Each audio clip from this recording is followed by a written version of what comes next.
Kristo, wapendwa waamini wote wa parokia yetu ya Mvuti. Kwa majina naitwa Katekista Beatus Lucas Mfumia, ni katekista wa parokia ya hapa Mvuti katika dekania ya Chanika. Kwa ujumla, katika kumshukuru Mungu, tunaendelea kumshukuru Mungu kwa kutufikisha siku ya leo, ambayo ni siku ambayo nzuri, ambayo kwa kawaida kwa mapenzi ya mwanadamu hana budi ya kumshukuru Mungu kwa namna ya pekee na kumfikisha siku ya leo, ambayo ni sherehe kubwa kabisa katika kanisa, ambapo tunasherekea kuzaliwa kwake Yesu Kristo, ambaye Yesu Kristo ndio mkombozi wa ulimwengu.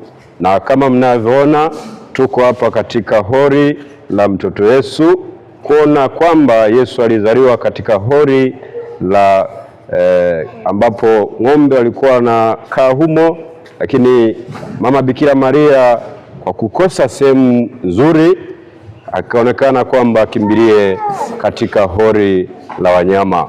Lakini katika kukimbilia katika hori la wanyama kuna maana yake, kuonyesha kwamba wanadamu wote kutokana na dhambi ambayo tulitenda na mpaka sasa tunaendelea kumkosea Mungu. Ndio maana kuonyesha kuzaliwa katika sehemu ambayo ni mbaya, kuonyesha mwanadamu alivyo na udhaifu wake. Kwa hiyo tuko hapa katika kanisa jipya hili ambalo limejengwa na watoto wote, naona jinsi walivyo, wanaangalia, wanamsujudia Yesu Kristo ambaye ni mkombozi wa ulimwengu.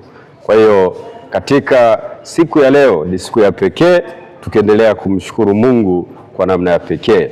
Niwatakie siku njema, siku yenye baraka, tufurahie na familia zetu pamoja na kuendelea kumshukuru Mungu aliyetuumba. Amani na salama.